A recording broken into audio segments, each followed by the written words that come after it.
Sirvamos a Dios. Sirvamos a Dios. Este es el título que le he puesto a esta porción de las Escrituras y en el cual nos vamos a detener algunos minutos. Llevamos algunos domingos hablando de enseñanzas y exhortaciones prácticas. El autor, que es un hombre de Dios desconocido para nosotros, sin embargo se ha mostrado como un pastor amoroso que al ver el peligro que corrían sus hermanos de volverse a las sombras de la fe en Dios, de desviarse, les escribe para demostrar la superioridad de la fe cristiana, la gloria trascendente de la revelación de Cristo en comparación con lo que ellos conocían, habían dejado y corrían peligro de volverse a las sombras del judaísmo del Antiguo Testamento con sus ritos, preceptos y ceremonias. Tal es así que aún en la parte doctrinal de esta epístola hallamos exhortaciones prácticas. En los primeros 10 capítulos, el autor se esfuerza por demostrar la superioridad del nuevo pacto, y en los cuales recurre frecuentemente a palabras como mejor o superior para argumentar ante sus lectores. Esto que recibimos es mejor que lo que teníamos, es superior que lo que teníamos. Frecuentemente encontramos este tipo de argumentación aquí. A partir del capítulo 10, versículo 19, encontramos enseñanzas y exhortaciones prácticas, advertencias y recordatorios. Todo esto con el firme propósito de que sus hermanos perseveren en la fe una vez dada a los santos. Este perseverar es andar en el camino de santidad. Este perseverar es servir a Dios. Aunque se exprese de diferente manera, estamos hablando de lo mismo. No hay tal cosa como perseverar en el Evangelio sin apartarse de la iniquidad. Es absurdo creer que se está en camino de santidad si no se le obedece a Dios. Sin embargo, ¿cuántos creen que sirven a Dios a su manera? Yo era uno de ellos. Alguien, un hermano de muy buen sentido del humor, me dijo que yo servía a Dios a los Frank Sinatra, a mi manera. Hay muchos así hoy día. Bueno, vamos a abordar este texto ahora respondiendo a 2 preguntas respecto de servir a Dios. Y nos van a instruir en este aspecto. En primer lugar, ¿qué impide servir a Dios? Y la segunda pregunta es, ¿cómo sé que estoy sirviendo a Dios? Vamos a la primera pregunta entonces. ¿Qué impide servir a Dios? Aquí la palabra clave es rechazo. Y este rechazo, queridos hermanos, es triple. Es un rechazo de la palabra, es un rechazo de la historia y es un rechazo de la profecía. Dice el autor sagrado en el versículo 25, mirad que no desechéis al que habla. Quien habla es Moisés o Dios. En realidad se puede argumentar en ambos sentidos. Pero Moisés habla en nombre de Dios. Así que para nosotros significa lo mismo. Dejemos esas elucubraciones para los eruditos y que tienen mucho más conocimiento que nosotros para que ellos diluciden si está hablando Dios o Moisés. Para nosotros es lo mismo. es Dios quien habla. Y Dios y su palabra son indivisibles. Donde está la palabra de Dios, allí está Dios. Dios es santo y su palabra es santa. Dios es eterno y su palabra es eterna. Dios es poderoso y su palabra es poderosa. Dios da vida y su palabra tiene el mismo poder. Quien rechaza su palabra, rechaza a Dios. Menospreciar su palabra es menospreciar a Dios. Muchos textos hay que nos hacen ver esta verdad. Por ejemplo, Oseas capítulo 4, versículo 6 dice: mi pueblo fue destruido porque le faltó conocimiento. Por cuanto desechaste el conocimiento, yo te echaré del sacerdocio. Y porque olvidaste la ley de tu Dios, también yo me olvidaré de tus hijos. Nehemías capítulo 9, versículos 29 y 30, dice: les amonestaste a que se volviesen a tu ley, mas ellos se llenaron de soberbia y no oyeron tus mandamientos, sino que pecaron contra tus juicios, los cuales si el hombre hiciere en ellos vivirá. Se rebelaron, endurecieron su cerviz y no escucharon.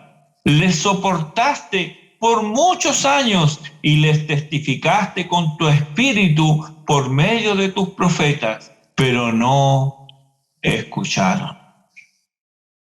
Suena hasta contemporáneo aquí, Nehemías, ¿verdad? Sí, hermanos. Despreciar la palabra de Dios es rechazar a Dios. ¿Crees acaso que sirves a Dios porque cumples con ciertos ritos, obligaciones y preceptos? ¿O porque concurres a la casa de oración o te conectas aquí al Zoom? ¿Crees que por eso estás sirviendo a Dios?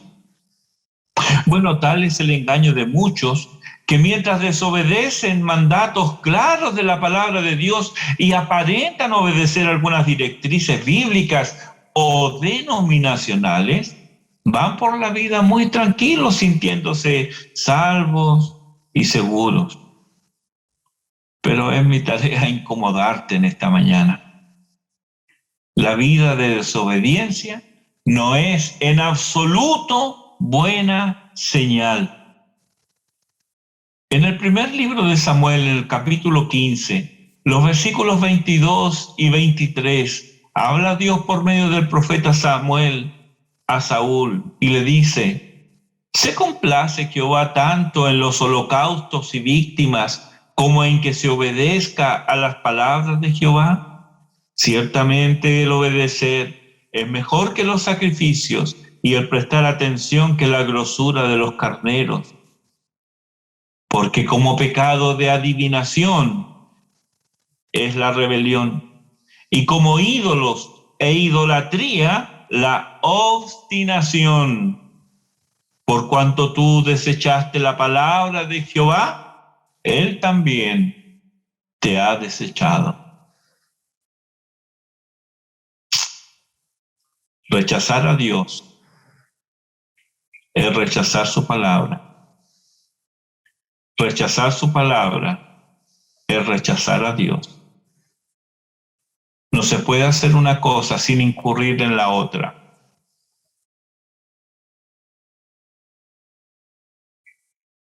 Obviamente que esto es un impedimento para servir a Dios.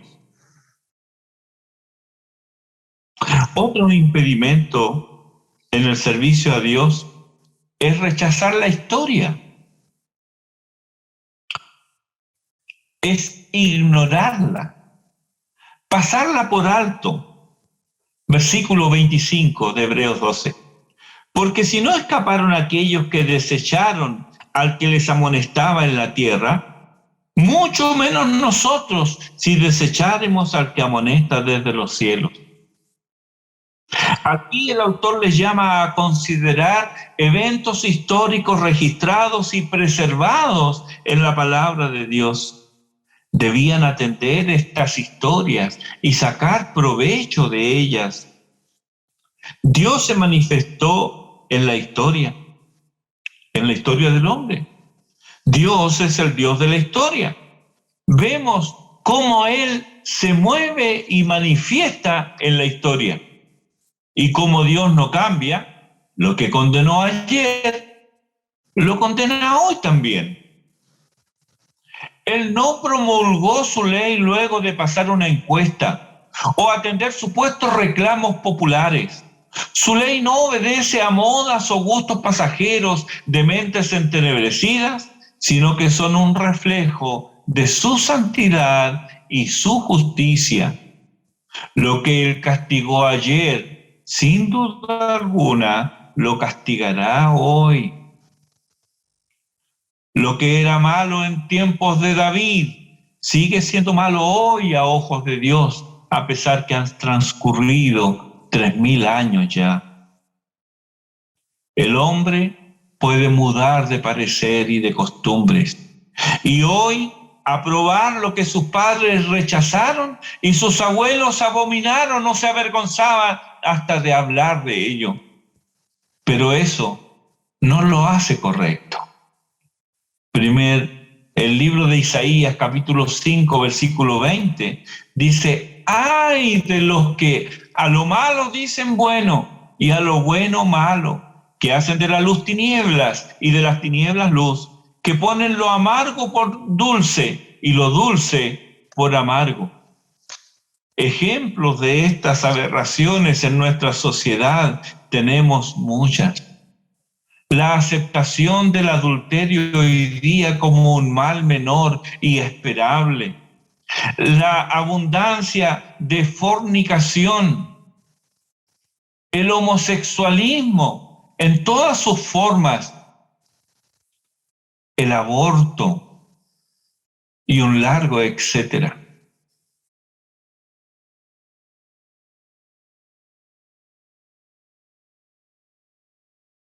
Permíteme hacerle un comentario de algo que leí. En México se está persiguiendo una sanción por la no atención de una mujer que murió en la cárcel, y dicen que el argumento es que ella murió por abortar. La verdad es que no murió por abortar, ella murió de un cáncer fulminante, murió en la cárcel. Pero la verdad que se oculta es que ella abortó en una letrina a un pequeñito que nació vivo y que murió ahogado en las heces de esa letrina. Ese es el mundo en el que estamos.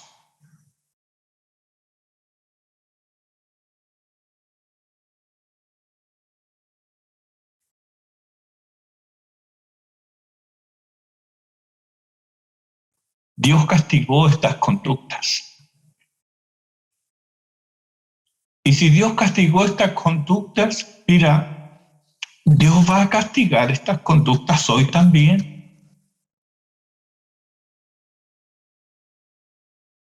Dios no cambia. Su ley es perfecta, es santa, es buena. Y que el hombre hoy día diga de que hay cosas que han cambiado con el tiempo, que la sociedad ha evolucionado. No, eso no es evolución, eso es involución, es volver atrás. Si Dios castigó antes estas conductas, debemos preguntarnos, ¿las castigará ahora? Mira tu Biblia. Mira tu Biblia, ponla de costado y mira tu Biblia. ¿Cuánto en ella es historia? ¿Y por qué Dios quiso preservarla? ¿Por qué Dios quiso contarnos pormenores de la conquista de Canaán? ¿Por qué Dios quiso conservar la lucha entre sus profetas y los profetas de Baal? ¿Por qué Dios quiso conservar estas cosas para nosotros? Primera a los Corintios capítulo 10 versículo 6 dice, mas estas cosas sucedieron como ejemplo para nosotros, para que no codiciemos cosas malas como ellos codiciaron. En el versículo 11 del mismo capítulo dice, y estas cosas les acontecieron como ejemplo y están escritas para amonestarnos a nosotros, a quienes han alcanzado los fines de los siglos. Y el apóstol Pablo en Romanos capítulo 15 versículo 4 dice, porque las cosas que se escribieron antes para nuestra enseñanza se escribieron. Al considerar la historia secular, los hombres tienen un proverbio. Dicen, lo único que aprendemos de la historia es que no aprendemos nada de la historia. Queriendo decir con esto que el hombre repite vez tras vez los mismos errores del pasado. ¿Y por qué es esto así? Bueno, porque el corazón del hombre fue, es y será inclinado al mal. Pues dice Génesis capítulo 6, versículo 5, todo designio de los pensamientos del corazón de los hombres era de continuo solamente el mal. Y esta declaración antediluviana continúa siendo verdad hoy. Fue dicho antes de Noé, pero sigue siendo verdad hoy día. Demuestra, observa el acontecer en nuestra nación. Estamos cometiendo los mismos errores absurdos de hace 50 años atrás. Sí, es una verdad. El hombre no aprende nada de la historia. Y eso es porque la desconoce, la ignora, la subestima. Y en el mismo plano se ubican quienes ignoran, desconocen y subestiman la historia sagrada. Así como quienes quieren servir a su nación deben conocer su historia. Bueno, hoy día eso parece que es algo lejano, ¿no? Hoy día encontrar a servidores públicos que conozcan su historia es realmente algo raro. Pero quien quiere servir a su nación debe conocer su historia. Deben conocer los antecedentes que la llevaron a una nación a existir.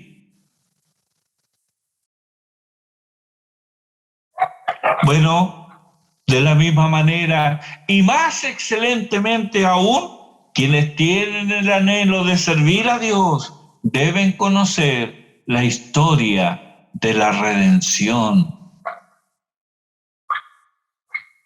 No tienes excusa para no conocer la historia de la redención. No tienes que traducir nada. No tienes que ir a encerrarte a un monasterio a examinar pergaminos en otras lenguas.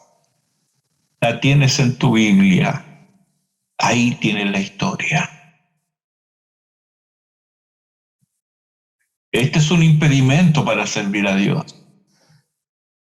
¿No conoces la historia? Vas a cometer los mismos errores.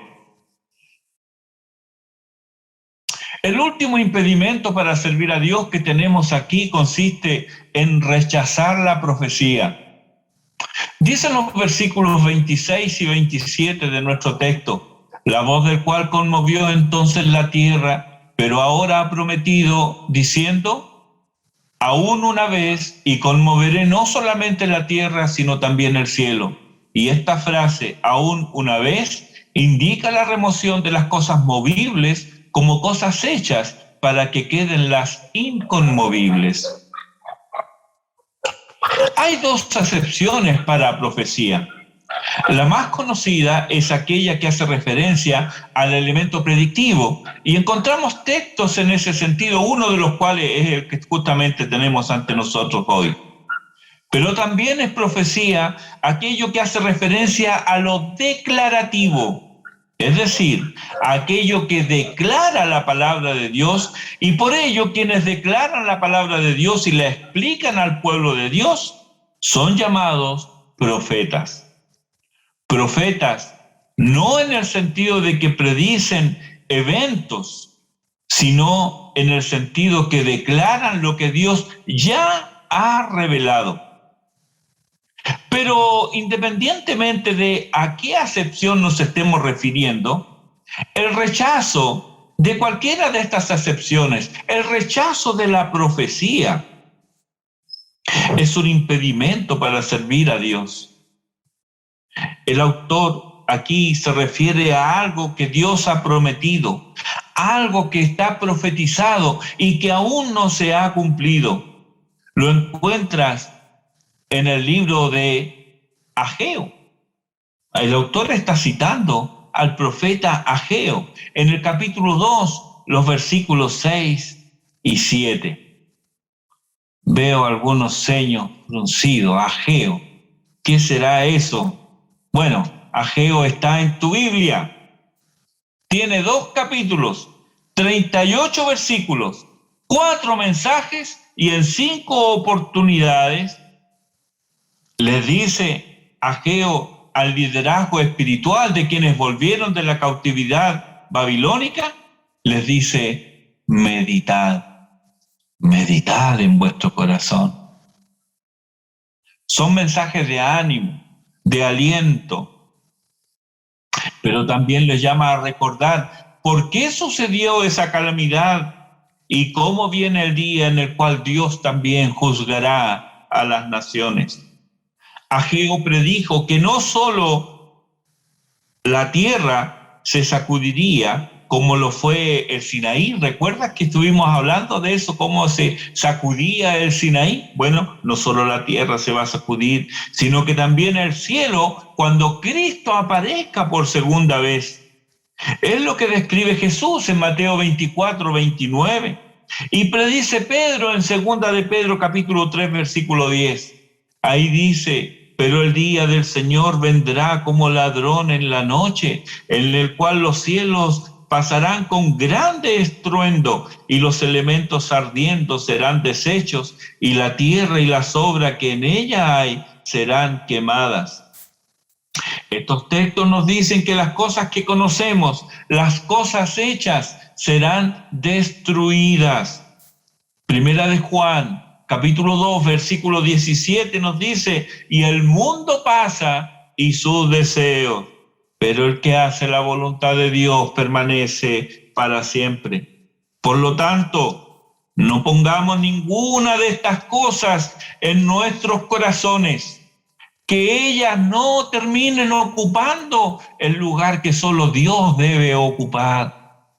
Primera a los Corintios capítulo 7 versículos 29 al 31 dice el apóstol, inspirado por Dios, pero esto digo, hermanos, que el tiempo es corto. Resta, pues, que los que tienen esposa sean como si no la tuviesen, y los que lloran como si no llorasen, y los que se alegran como si no se alegrasen, y los que compran como si no poseyesen, y los que disfrutan de este mundo como si no lo disfrutasen, porque la apariencia de este mundo se pasa. Todas estas cosas son de esta vida, pero tienen fecha de vencimiento. Cuidémonos entonces de no menospreciar las profecías y no subirnos al carro de aquellos que dicen, ¿dónde está la promesa de su advenimiento? Porque desde el día en que los padres durmieron, todas las cosas permanecen así como desde el principio de la creación. Eso lo trae a colación Pedro en su segunda epístola, en el capítulo 3, versículo 4. Tanto tiempo escuchando que el Señor viene, el Señor viene. Mis abuelos decían eso, nada, ¿cierto? Puras cosas nada más. No nos subamos a ese carro. No. Tengamos presente, hermanos, que la pronta venida de Cristo nos ayuda en nuestro servicio a Dios. El pensar, el tener presente la pronta venida de Cristo. Primera de Juan, capítulo 3, los versículos 2 y 3 dice, sabemos que cuando Él se manifieste, seremos semejantes a Él, porque le veremos tal como Él es. Y todo aquel que tiene esta esperanza en Él, se purifica a sí mismo, así como Él es puro. Hermano querido, Primera de Tesalonicenses 5:20 nos recuerda, no menospreciéis las profecías. No lo hagamos. Jesús, Pablo, Pedro, Juan nos dicen que no pongamos nuestros corazones, no pongamos nuestros afectos en nada del presente siglo, ya que todo será mudado, todo dejará de ser para dar lugar a lo verdadero, a lo imperecible, lo incorruptible e inmarcesible. Nuestra actitud hacia el mundo y su disfrute no es de negarnos el bien. No somos ascetas, no nos negamos el bien que Dios nos da, porque Dios hizo todas las cosas para su gloria, pero también para nuestro bien, para nuestro beneficio, para nuestro correcto disfrute. No nos negamos a estas cosas, pero sí reconocemos que ese bien es pasajero. Y no solo pasajero, sino que es una sombra del bien verdadero que estamos prontos a recibir. Ningún disfrute en esta tierra es igual a lo que recibiremos cuando seamos glorificados. No, todo, por muy precioso, muy excelso, muy exquisito que sea el disfrute, eso es solamente una sombra de lo que recibiremos. Nuestra actitud entonces no es negarnos el bien, sino reconocer que ese bien es pasajero y que lo perenne está por venir. Entonces, ¿qué actitud tienes ante Dios y su palabra? ¿Te importa? ¿Cuánto conoces de la historia preservada en ella?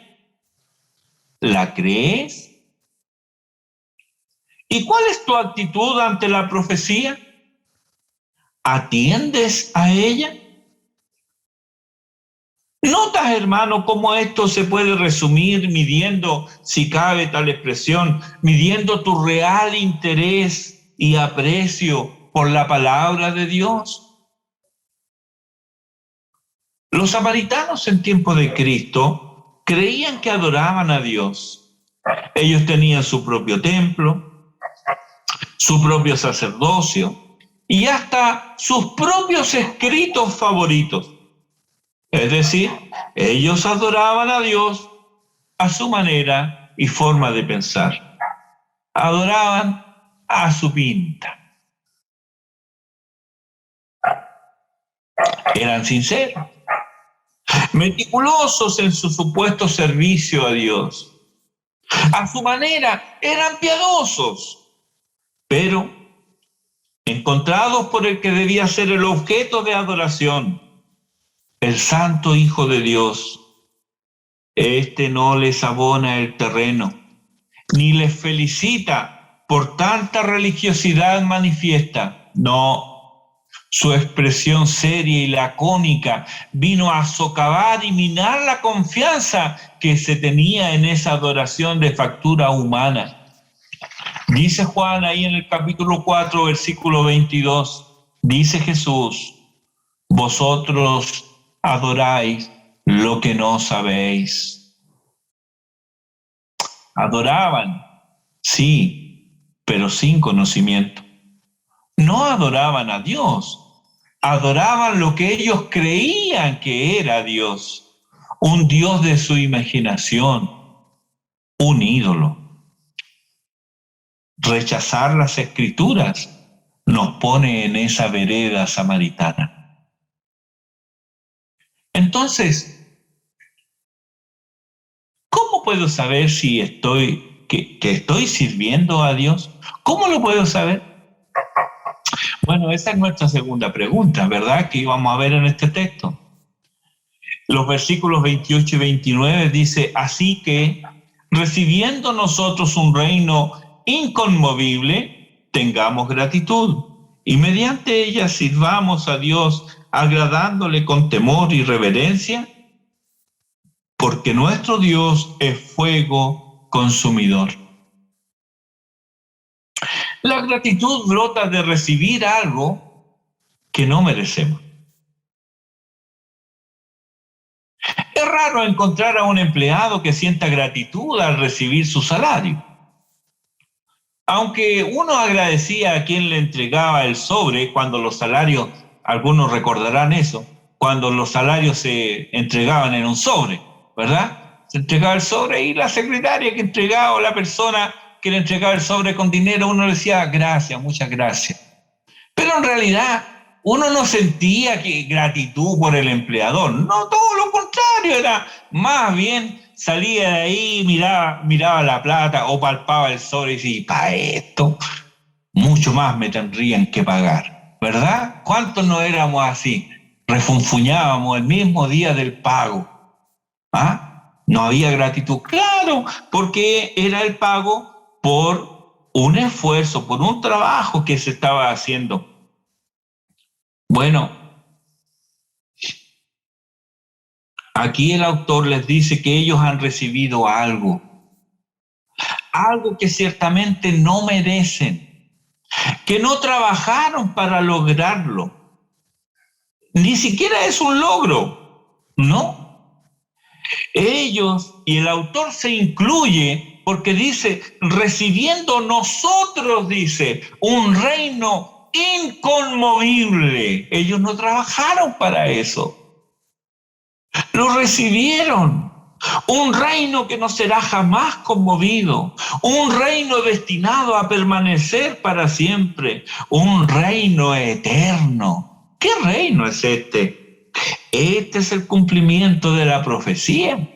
La palabra empeñada de Dios que no miente y que le comunicó el ángel a María, y lo encontramos ahí en Lucas capítulo 1, versículos 31 al 33. Dice: y ahora concebirás en tu vientre y darás a luz un hijo y llamarás su nombre Jesús. Este será grande y será llamado Hijo del Altísimo, y el Señor Dios le dará el trono de David su padre, y reinará sobre la casa de Jacob para siempre, y su reino no tendrá fin. Lo mismo podemos encontrar 800 años antes del nacimiento de Jesús, cuando lo profetiza Isaías, ahí en el capítulo 9, los versículos 6 y 7. Porque un niño nos es nacido, hijo nos es dado, y el principado sobre su hombro, y se llamará su nombre Admirable, Consejero, Dios fuerte, Padre eterno, Príncipe de paz. Lo dilatado de su imperio y la paz no tendrán límite sobre el trono de David y sobre su reino, disponiéndolo y confirmándolo en juicio y en justicia desde ahora y para siempre. Es a ese reino increíble y maravilloso al que son añadidos un reino de paz sin límites, un reino de amor y santidad donde Dios mismo enjugará las lágrimas de sus súbditos, donde no habrá más muerte, ni llanto, ni clamor, ni dolor. A ese reino fueron ellos y nosotros introducidos solo por la gracia de Dios y la fe en Jesucristo. Somos ahora ciudadanos de este reino celestial. Y siendo esto así, hermanos, ¿no debiera brotar entonces la gratitud como el agua fresca de los manantiales que fluye y fluye llevando por doquier vida, sustento y alegría? Así es como servimos a Dios. Tenemos en nuestra mente la disposición por la cual descansamos satisfechos en la voluntad de Dios. Qué rara joya es el contentamiento, ¿verdad? Cuán notable, sin embargo, esta debiera ser.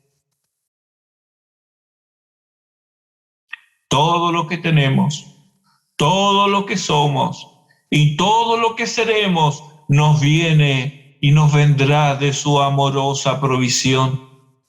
Debiéramos descansar en Dios en lo que respecta a nuestros asuntos temporales, sin murmuraciones ni quejas respecto de lo que recibimos.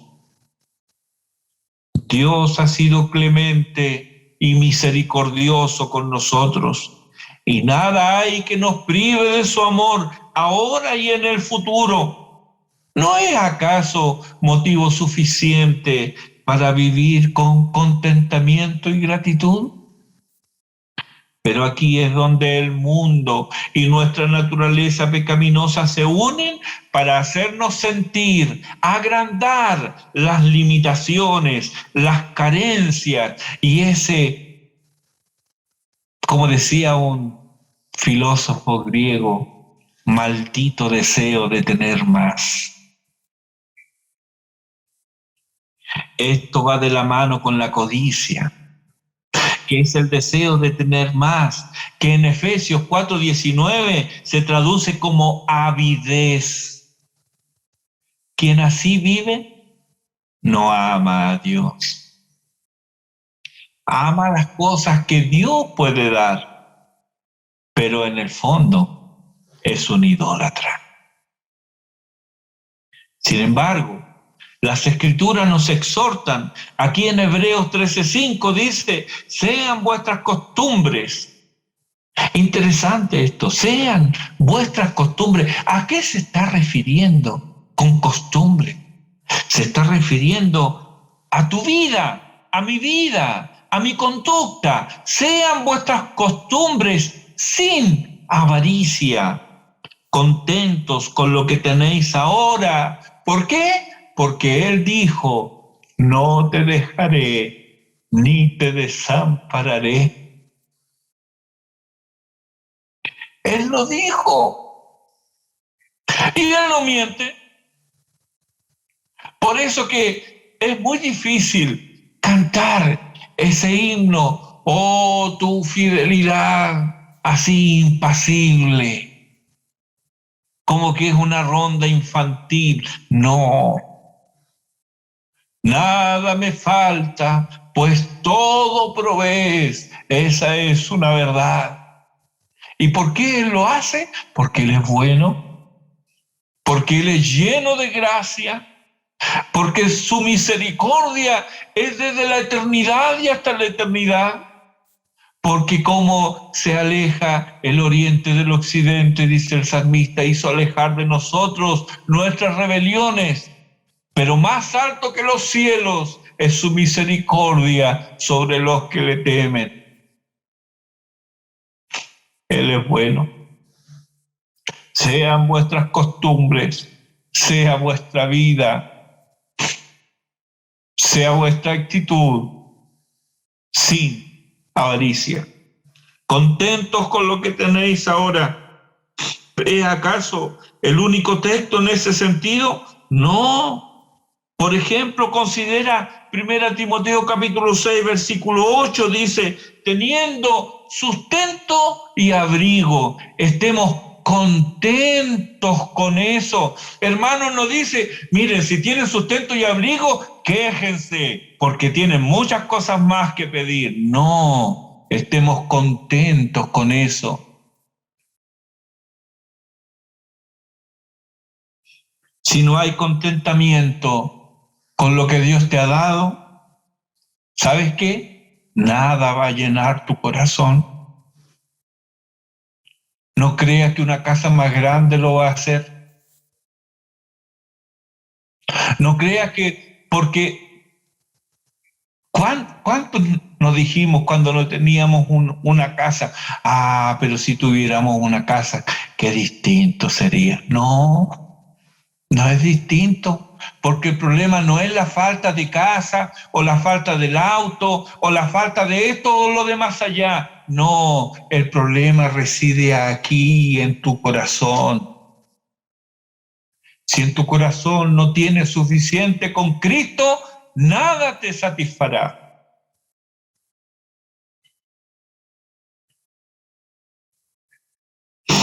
La envidia y el orgullo también son enemigos de la gratitud. El envidioso no agradece por lo que tiene, porque sus ojos están puestos no en Dios, sino en la bendición que otro recibe. Y el orgulloso cree que es él y no el otro quien debiera ser así bendecido. No hay contentamiento ni gratitud cuando hay una preocupación excesiva por la condición material en que nos encontramos. Y aquí entran las murmuraciones y quejas. ¿Contra quién? Es contra la providencia de Dios. El pueblo pensó que se quejaba contra Moisés, ¿recuerda? Ah, nos trajo aquí para morir. Dios escuchó esa murmuración y dijo, es contra mí, no es contra Moisés. Murmurar, quejarse de la provisión de Dios es quejarse contra Dios. Quien cae en estas trampas, la trampa de la ambición, la trampa de la envidia, la trampa del orgullo, estas trampas, olvida que sirve a Dios y comienzan a servirse de Dios. La demanda ahora cede lugar a la gratitud y la soberbia acaba con la incipiente humildad. ¿Qué nos volverá entonces a Dios? Porque necesitamos volver, ¿verdad? Hermanos, nos volverá a Él el tener presente que nuestro Dios es fuego consumidor. Es cerca de Él donde arderá la envidia, donde el orgullo será reducido a cenizas y la avaricia se quemará. Todos y cada una de estas excrescencias carnales son reducidas cuando nos acercamos al Dios vivo y verdadero. Cuando somos conscientes de nuestra redención, cantamos con Moisés y María ahí en Éxodo 15:11. ¿Quién como tú, oh Jehová, entre los dioses? ¿Quién como tú, magnífico en santidad, temible en maravillosas hazañas, hacedor de prodigios? Al meditar y reflexionar en nuestro Dios Todopoderoso, tal como nos es revelado en las Escrituras, asoma en nosotros el temor y la reverencia que de su gloriosa persona dimanan. Además, la sensación de la presencia de Dios nos humilla y nos hace patentes nuestra pecaminosidad. Aquí algo extraño nos sucede. Por un lado, anhelamos su presencia, pero a la vez queremos alejarnos de ella. Nuestro espíritu le anhela y desea, pero a la vez nuestra alma sabe que no está en condiciones de morar en la santidad del Santísimo. ¿Cómo ha resuelto Dios esta paradoja? Bendito sea Dios que nos ha dado un mediador. El clamor de antiguo de los hombres expresado en Job 33:23 se hizo realidad en Jesucristo. Si tuviese cerca de él algún elocuente mediador muy escogido que anuncie al hombre su deber. No tenían idea en tiempo de Job que Dios había provisto un mediador. Cuando Pedro experimenta el poder de Dios ante sus ojos en la persona de Jesucristo, clama, cae de rodillas y él exclama: apártate de mí, Señor, porque soy hombre pecador. Nos identificamos con él en esta experiencia desconcertante y humillante a la vez. Pero Pedro no fue desechado. Él no fue intimado a retirarse de su presencia. A pesar de ver la grandeza y santidad de Cristo y con ella ver también su propia pequeñez y pecaminosidad, no es puesto aparte. Como Adán después de la caída y como el pueblo al pie del Sinaí, el primer pensamiento que cabe aquí en el hombre es ocultarse de la presencia perturbadora de su santidad. Pedro no es conminado a irse, no, él oye palabras de gracia. No temas, no temas. Sí, nuestro Dios es de temer, pero estando en Cristo estamos a salvo de su furor y solo recibimos su gracia. No temas. Y no solo eso, sino que además nos reafirma en nuestra encomienda, en nuestra misión, y le dice Jesús a Pedro: desde ahora serás pescador de hombres. Antes que podamos nosotros ser útiles en el reino de Dios, debemos experimentar nuestra propia inutilidad. Antes de oír la voz, ¿a quién enviaré y quién irá por nosotros?, debemos experimentar la brasa ardiente de su santidad en nuestras vidas. Nuestra culpa debe ser quitada. Debemos ser limpios de nuestros pecados. ¿Lo eres? ¿Han sido tus pecados perdonados? ¿Te has lavado en la sangre de Jesús?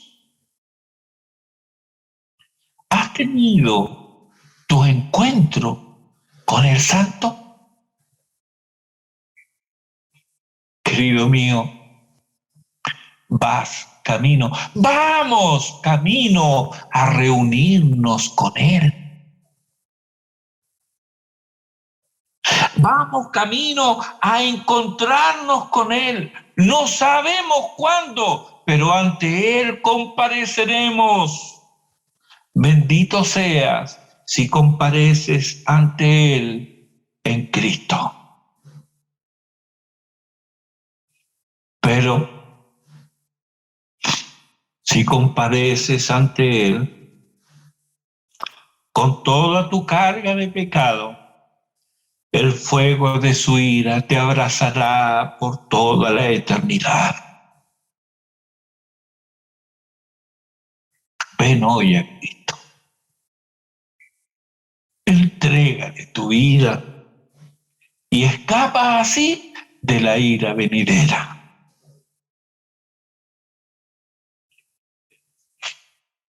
Él dijo: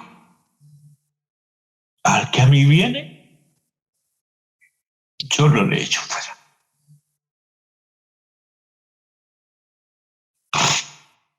Por eso ven a Cristo ahora. Si todavía no lo has hecho, hoy, ahora, es el momento oportuno. Adoremos al Señor.